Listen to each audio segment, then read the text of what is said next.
I'm going to have a look, inbox preview look at this kit, which is the 1/48 scale Academy Models F4U-4B Korean War. I believe this is the up-to-date current boxing of this kit, but it's a quite old kit. It's been around for quite a while, and I've never built actually a Corsair in any scale before, so I wanted to get something because I've been watching a bunch of Korean War movies, and the ones that I watched, they feature the Corsair pretty predominantly in the movies, and so I was looking to see what was out there, and this kit is the cheapest one that I could find, and this was under $20 Canadian. The only other one I think that's currently, I believe the Monogram Models Corsair is still available. I'm not positive if it is or not, but that might be the only other really cheap one out there. You have other options by Tamiya, and then there's ones like the Hobby Boss model, and I think Magic Factory came out with a different variation of Corsair, but they're double, even more than triple the price of what I picked this one up for. So I wanted to kind of see what comes in here. I'm not going to take the kit apart and bash it because it is a budget priced. Anybody should be able to afford this kit if you're just looking to have a representation of a Corsair. So I'm not going to pick it apart. I do realize its age, and it's cheaper than the other version, so I'm not going to go too hard on it, but I wanted to see what we actually get in here. This is also the version with the 4B has the twin 20 millimeters in the wings, which looking for these kits, most of them feature the 50 calibers. Not many have the option with the twin 20 millimeters, which is kind of neat for this kit. So we'll have a look at the box, which is this here. Very nice box art. And on the side they give you the aircraft. It's not too appealing, the pictures they put on here like that. It's just all completely blue. Probably would look nicer in real life than what they show here on the side, but that's what they give you an idea of what you will get in here. And then we've got a kit number of 12267. I'm not sure what the 1500 or 15,000 stands for, but it's on there anyways. And same thing, they just show kind of a mock-up or a build-up of the kit. So we'll see what we actually get inside here. And I guess we can start with the instructions since they're right on the top. Very basic instructions. I'm assuming these are kind of a throwback to the original. They must be the way the originals were done, because this is like sort of like an ancient way of, they look ancient anyway. So here's our marking schemes here. They don't really give us any information on the squadron or where this aircraft was from, other than it must be from Korea.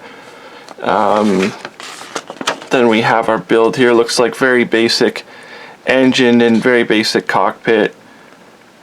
The assembly looks pretty straightforward, not many pieces. One of the things I really appreciate about this kit is that there's no wing fold in it.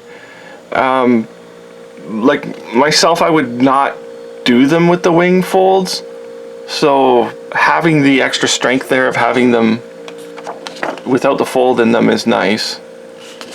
And then you can skip a couple steps also, and then we can see our armaments with the rockets here and various things. Doesn't look too complicated. And on the back, just our glass work here. I'm not sure, I'll have to look at the glass, but if it's like this, I'm not sure if this can be opened or not. The glass may be like that, where you can like in real life, I mean, I'm not sure if it has this little tail on it, if that means it's closed or not. So we'll have a look at that when we go into it. And we have our little propaganda stuff they always give you. I'm gonna get the decals out, like the mandatory, again, the literature in there, so comes with every kit. But we have our decals here, so you really have just one option for this aircraft. But again, there's no information on it at all. You'd have to do your research to see what squadron it is. And the decals are gloss. They're heavy gloss, and there's quite a heavy carrier film on them. So they're alright, but I would probably get a decal sheet for this aircraft if you're really serious about doing a really nice subject. But I mean, they're usable. So now we'll go into, well, maybe I'll grab the wings here and we'll open them up.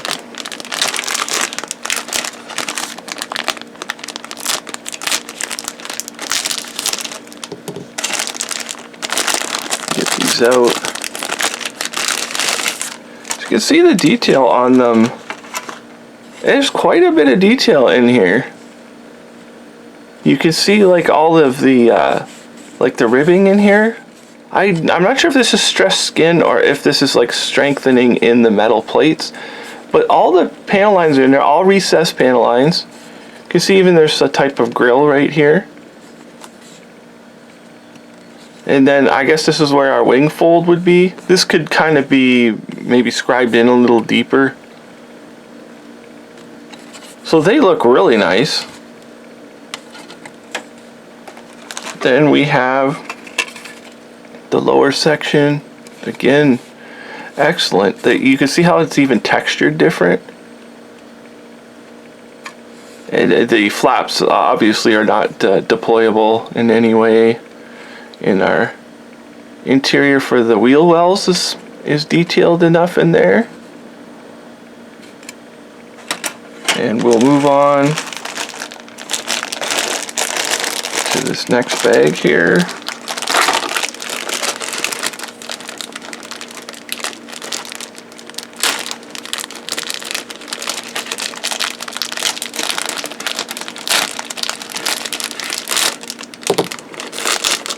Let's grab an edge.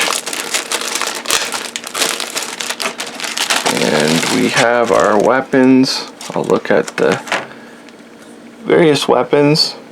There's really not much you can do with them. They're pretty basic. Those Korean War style weapons. You could probably upgrade them. I believe Hasegawa does a weapon set for World War II Korean stuff, but the bombs look perfectly adequate, and you've got the racks for the bombs.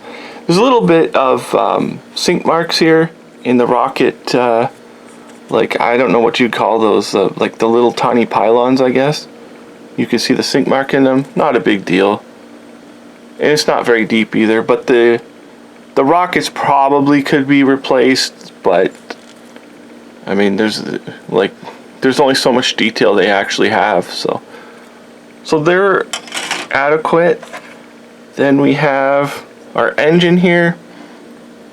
It's probably okay because you get these extra parts. You're not going to see much in there anyways once you get the prop and everything on there, but you can see how basic the engine actually is. And then the rods. So it may detail out. Then our pretty delicate landing gear. And the inside of the like the gear doors are excellent, highly detailed in there. A couple of little ejector pin markings, and the detail on these the wings is excellent. You can even see there's a slight texture to various parts of it, which will be nice when it paints up. Because when they're all one color, it's the texture that you're going to notice in there. And then the wheels are pretty highly detailed. A couple ejector pins on there, nothing to clean those up. And we'll flip it around. Same thing. Pretty highly detailed. And our wheels, you can see the wheel hubs. They're excellent detail on those. And we'll go into our last bag here. So far, I can't really complain too much about it. Even like as a cheaper kit, like the detail looks pretty nice on it. And we have our prop here. I like that it's all one piece. I really prefer this than when you have to put them in, because your angles are all already set perfect for you. And here's our wheels and the tail hook. It's all integrated into one piece. We have the belly tank. Nice detail. Again, it's got like the little stabilizers on here. Or I guess these go under the wings on the Corsair, not the belly. But here's our instruments. This is very minute. That's a very generic looking thing. This would be something, if you could get a Quinta set, I don't know if they make one, but I would replace that. This would be even those photo etch sets with the instruments you could replace. And yeah, the panel lines, it's actually a lot more detailed than I thought it would be. You could see the raised and recessed. Like, the lines, it's really nice. And even here where, this was one thing I was worried about, having these cowling flaps all closed, because some people like to have them like dramatic and open. It doesn't really bother me, but you can see the little exhausts in here. They did a really excellent job on this. It's just a kind of a simplified kit, but it reminds me of the Hobby Boss like easy build type kits where they're highly detailed, but they just have a limited number of steps. So yeah, it looks pretty nice. You can see here. We'll go to the other side. And the cockpit itself looks okay. Like, I don't know what it actually looks like in a Corsair, so this might be alright. The way they have the buttons and things laid out, as long as it's laid out correctly, because you see how raised they are. And the front cowling. And on the side here. And it's nice they've integrated the aerial. Again, it's sort of like an easy build type thing when you see something like that, but I'm glad they did it, because it saves me from having to line it up. And also this, if you're running an aerial, it's nice to have these because they're already secure and like they're in there strong, so you can run a line without breaking them off. So yeah, the detail is pretty excellent. Nothing on the inside. It's not a big deal. And the last part we have is our glass. And wow, yeah, so the glass has got all riveting detail around it too. It's kind of thick. Like, it's clear enough, but it's kind of thick. So I know it's hard to mold these rounded shapes like that. I'm guessing, after looking at it like this, I'm guessing you could have the canopy open. I wasn't sure if that back piece was integrated into the glass or not, and it appears that it is, so I'm guessing you could have it open. But it looks excellent. Like, all the detail is there. So for a kit that is under $20 Canadian, I mean, so far, I highly recommend it, because I'm going to build this one soon, and as long as it builds as nice as it looks, I think this is a kind of a hidden gem. It's an underrated kit.